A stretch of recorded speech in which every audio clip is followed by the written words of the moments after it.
Hey! Ce paléontologue excentrique s'appelle Rick Marshall. Tout le monde dit qu'il est fou.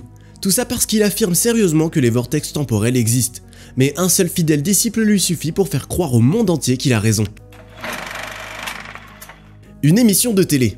Le paléontologue Rick Marshall, qui sort un nouveau livre sur sa théorie paradoxale des vortex temporels, est dans le studio.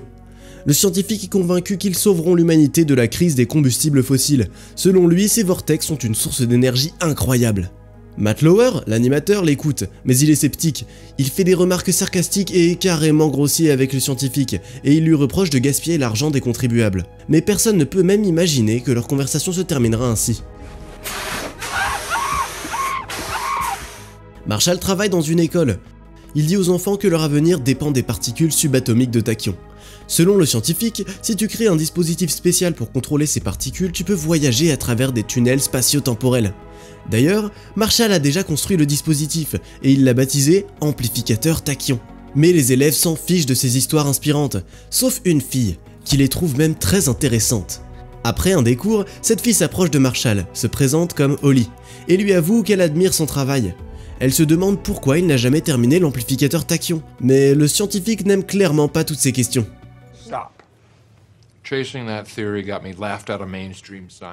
Il semble que le paléontologue ne veuille en aucun cas revenir à son projet, mais Holly arrive à repiquer sa curiosité.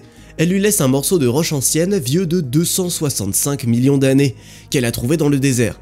Le fossile porte l'empreinte d'un briquet moderne. Holly lui demande d'expliquer comment c'est possible, et part. À sa grande surprise, Marshall se rend compte que la marque sur le rocher vient de son briquet. Holly revient dans son bureau le lendemain matin. La jeune fille commence à s'excuser auprès du scientifique, puis elle remarque un dispositif sur la table. C'est l'amplificateur sur lequel Marshall a travaillé toute la nuit. Par contre, il n'a pas eu le courage de le tester.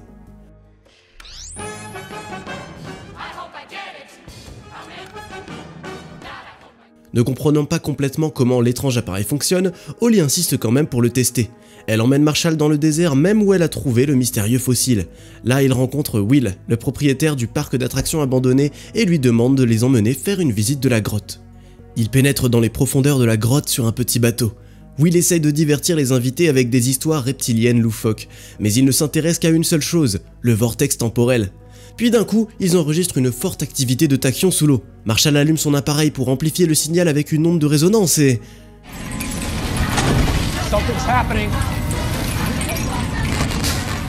Will pense qu'il y a un tremblement de terre et Holly commence à paniquer.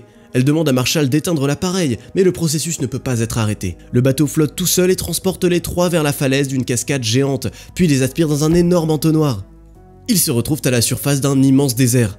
Marshall voit 3 lunes dans le ciel et un vaisseau viking à proximité. Il est persuadé qu'ils ont enfin atteint un endroit où le passé, le présent et l'avenir convergent en un seul point.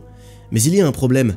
L'amplificateur s'est perdu quelque part en cours de route et c'était leur seul espoir de rentrer chez eux. Les 3 amis sont distraits par des sons étranges. Il s'avère qu'un peuple ancien ressemblant aux australopithèques se bat à proximité. Will essaie de faire en sorte que les grands singes le vénèrent en utilisant un briquet, mais ça ne marche pas. Il s'enfuit, sauf un qui a réussi à prendre son courage à 2 mains. Holly, qui travaille au zoo depuis pas mal de temps et étudie les singes, s'entend vite bien avec des hommes anciens qui se présentent comme Chaka. Il y a une escarmouche qui se termine plus vite qu'elle n'a commencé. Seulement quelques minutes s'écoulent quand d'un coup des rampants s'enroulent autour de leurs jambes, et ils se retrouvent sur un arbre. Mais c'est même pas le pire. Au loin, ils entendent le rugissement d'un dinosaure, et Marshall voit un vieux costume d'astronaute sur le sol. Il comprend vite qu'ils sont dans la mangeoire des prédateurs, et qu'ils devraient partir immédiatement. Le scientifique invite ses compagnons à unir leurs mains et à se balancer d'un côté à l'autre, mais dire que c'est risqué serait un euphémisme. Ouf! Maintenant ils peuvent courir pour leur vie, mais d'abord, ils prennent quelques photos avec un prédateur, sinon qui les croira? Le trio remarque que Chaka, qui s'est échappé plus tôt, traverse le canyon sur un pont étroit. Ils suivent son exemple et laissent le dinosaure de l'autre côté au dernier moment. Marshall explique pourquoi les T-Rex s'arrêtent devant ce genre d'obstacle. Ils n'arrivent pas à évaluer correctement la hauteur et la distance, ils ont une mauvaise vision. Et pour couronner le tout, leur cerveau fait la taille d'une noix. Le paléontologue décrit tellement bien à quel point les T-Rex sont stupides que même le dinosaure lui-même semble comprendre. Ses narines s'enflamment de rage. Il revient, puis il saute par-dessus le pont. Au dernier moment, le trio parvient à se cacher dans une petite grotte. À l'intérieur, les compagnons trouvent des objets inattendus. un gramophone, une table et même les squelettes de 2 soldats. Ils ont installé une base dans la grotte et Chaka les rejoint le soir. Pour la nuit, Will propose de renforcer l'entrée de la grotte avec une boîte et Marshall commence à se disputer avec lui. Il dit que ça ne fera qu'attirer l'attention du T-Rex. Après tout, son cerveau n'est pas plus grand qu'une noix, donc il ne compte que sur les instincts de base. Là, ils entendent un rugissement. On dirait que le T-Rex est encore offensé. It's a walnut. Leur deuxième jour dans une autre dimension commence. Marshall filme une autre vidéo pendant que Will et Chaka cherchent de la nourriture.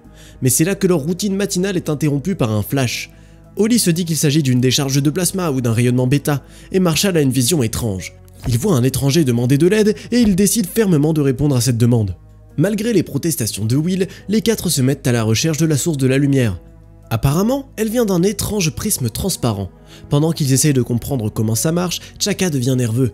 Il sort d'étranges combinaisons de mots, mais le trio ne le comprend qu'une fois trop tard.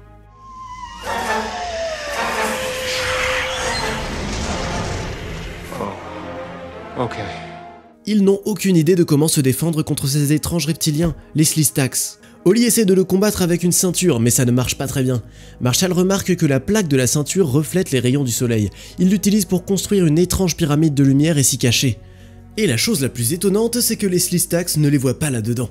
Regardant derrière, ils réalisent qu'ils sont dans une sorte d'espace mystérieux, comme un trou noir. Ils sont debout sur ce qui ressemble à une petite banquise, et pas loin d'eux se trouve la créature de la vision de Marshall. Il se présente comme Enick, l'altrusien.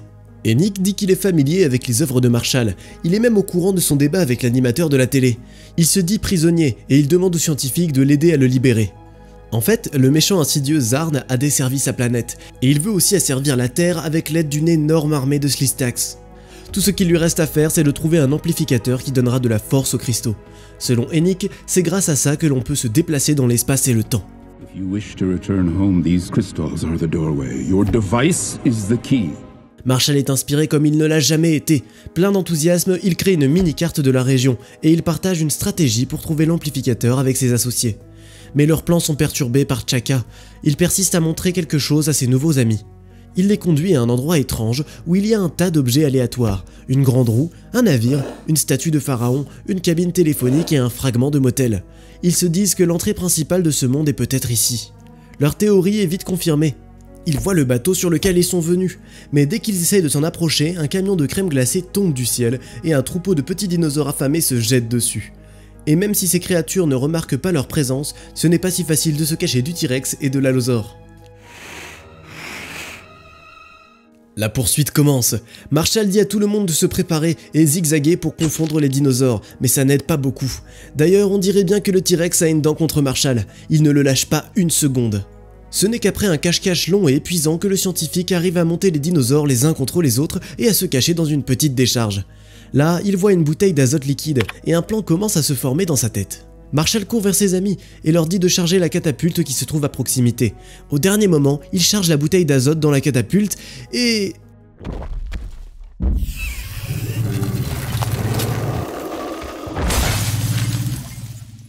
Le corps de l'allosaure gelé explose et les amis voient que l'amplificateur était dans son estomac pendant tout ce temps. Mais ils n'ont même pas le temps de s'en approcher, l'appareil est immédiatement emporté par un ptérodactyle ailé. Marshall est désespéré. Il veut arrêter les recherches et laisser tomber. Holly l'engueule en lui disant qu'elle était partie de Cambridge parce qu'elle croyait à ses théories. Elle considérait Marshall comme un homme prêt à subir n'importe quoi pour le bien de tous. Mais là, elle est déçue. Au soir, Will, Holly et Chaka sont assis près du feu. Ils n'ont visiblement aucun espoir que Marshall revienne, jusqu'au moment où il revient à la grotte avec un banjo, joue une chanson de conciliation pour eux, puis leur annonce qu'il a changé d'avis. Le lendemain matin, le paléontologue se réveille avant tout le monde et les informe que pour trouver l'amplificateur, ils devront grimper pendant des heures pour arriver au sommet d'un volcan. Les compagnons le suivent et se rapprochent de la fin avant d'entendre une mélodie familière. Apparemment, les ptérodactyles ont mis en place un incubateur d'œufs dans le cratère du volcan, et maintenant l'amplificateur ne peut être atteint qu'en marchant sur du verre volcanique. Marshall se porte volontaire et atteint l'amplificateur avec succès, mais au moment où il est sur le point de faire demi-tour, les poussins de dinosaures commencent à éclore. Holly dit que c'est parce que la musique qui les calmait s'est arrêtée. Eh bien, il n'y a plus rien à faire. God, I hope I get it. I hope I get it. How many people does he need? Opération réussie. Ils se rendent dans l'épave de motel dans le désert des trouvailles pour célébrer leur succès. Chaka donne aux hommes un verre de jus de fruits d'un arbre inconnu, mais ils apprennent ses propriétés qu'une fois qu'ils l'ont bu. Apparemment, ce jus peut provoquer des hallucinations. Tandis que les ivrognes font trempette dans la piscine, Holly prend l'amplificateur et se dirige vers un son étrange. Au loin, elle voit un portail qui est exactement pareil que celui des Slistax, et y entre. La jeune fille marche à travers des terres étranges remplies de cristaux géants, quand d'un coup, un hologramme de Zarn apparaît devant elle. Il dit que Hennick l'Altrusien s'est échappé de prison. Il va donc conduire des hordes de Slistax à faire des ravages dans le temps et dans l'espace, et personne ne devrait lui faire confiance. Holly voit Hennick tuer Zarn, qui est donc devenu un hologramme.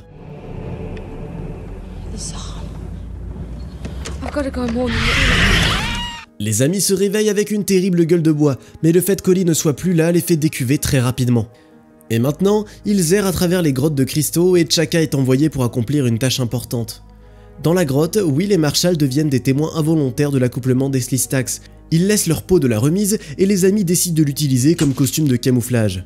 Au repère des reptiliens, Marshall et Will voient Holly se faire juger comme une criminelle. Le scientifique ne peut pas rester calme, il se fait tout de suite prendre en criant et il jette son costume. En écoutant le verdict d'Holly, il se rend finalement compte qu'Hennick les a trompés. Mais personne ne le comprendra, donc il n'y a pas de temps à perdre. Eh bien, que serait un film sans bisous? Malgré la tentation de tout abandonner, Rick et Holly arrivent à se décoller et se souviennent du méchant. Les amis annoncent la mauvaise nouvelle à Holly, ils ont envoyé le pauvre Chaka pour Hennick. Dès qu'ils disent ça, Hennick apparaît à l'horizon avec un prisonnier. Hennick déclare qu'il a maintenant tout pour asservir le monde. Il prévoit d'envoyer une armée de Slistax à différents moments dans le temps et dans l'espace. Mais il commence par la Terre, bien évidemment. Le méchant remercie Marshall pour son aide et part le laissant seul avec un cadeau d'adieu, un T-Rex. Mais cette fois, le scientifique ne fuit plus le dinosaure. Il décide que le temps est venu d'affronter son adversaire, et il envoie ses amis attendre à l'obélisque avec des cristaux. Le duel commence, et Marshall décide de sortir son atout. Marshall laisse tomber son briquet, et le T-Rex marche dessus. Holly le voit et elle comprend enfin comment le fossile par lequel tout a commencé a été créé. Le scientifique quant à lui n'arrive pas à faire face à l'ennemi. En fin de compte, il s'empare d'un bâton laissé par quelqu'un et décide de prendre un risque. Holly sort de sa cachette et elle essaie de raisonner le dinosaure. Elle lui dit que personne ne le comprendrait aussi bien que Marshall, et que l'avenir de sa famille dépendait uniquement de Marshall. Évidemment, ça ne marche pas. Le prédateur ne fait que grogner et rentre chez lui. Les Slistax emmenés par Hennick se rassemblent déjà autour de l'obélisque. Will et Holly décident de se battre pour rendre hommage à Marshall. Et juste quand la situation ne peut plus s'aggraver, une aide inattendue arrive. Marshall sur le T-Rex. Avec un tel allié, il n'a aucun mal à gérer tous les Slistax. Alors comment est-ce que Marshall a réussi à sortir de l'estomac du T-Rex? Crois-moi, tu ne veux pas savoir, mais il est évident que cette expérience les a rapprochés, au point qu'ils se disent au revoir comme les meilleurs amis. Les amis retournent au portail où Hennick les attend déjà, ou plutôt ne les attend pas du tout. Un combat s'ensuit et Will lâche l'un des cristaux. Le tunnel s'effondre, mais Marshall se souvient qu'Holly a un cristal similaire autour du cou. Leur truc marche, mais ils doivent se dépêcher. Essayant de les arrêter, Hennick capture Will au dernier moment et il menace Marshall. Mais c'est là que quelque chose d'inattendu se produit. Will déclare qu'il a trouvé son bonheur ici et qu'il restera donc avec Chaka.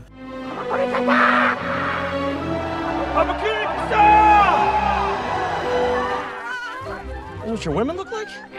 I'm here to offer y'all protection and shelter. Avec une conscience claire, Marshall et Holly le quittent en compagnie d'un nouvel ami et ils retournent dans le parc d'attractions abandonné. Le temps passe et Marshall réapparaît dans l'émission de Matt Lauer. Il présente un nouveau livre, il est confiant et il ne réagit plus au sarcasme de l'animateur. La voilà, la justice tant attendue.